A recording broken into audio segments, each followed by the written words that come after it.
పంటలకు 3,000 రూపాయల గిట్టుబాటు ధర కల్పించాలని డిమాండ్ చేశారు. ప్రభుత్వం స్పందించి చర్యలు తీసుకోకపోతే రాష్ట్ర వ్యాప్తంగా పెద్ద ఎత్తున ఆందోళనలు చేపడతామని హెచ్చరించారు.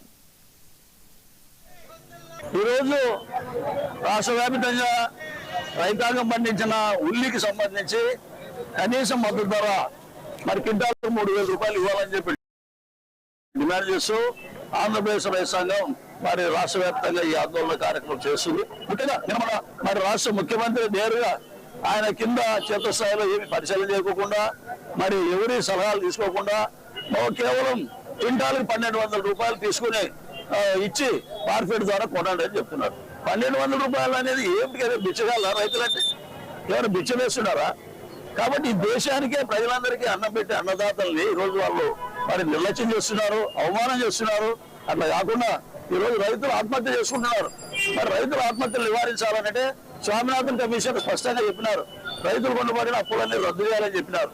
మరి స్వామినాథన్ కమిషన్ సిఫార్సుల్ని అమలుపరుస్తామన్న నరేంద్ర మోడీ అధికారంలోకి వచ్చిన తర్వాత ఆర్థిక సంక్షోభం వస్తుందని చెప్పడం జరిగింది. అంటే ఈ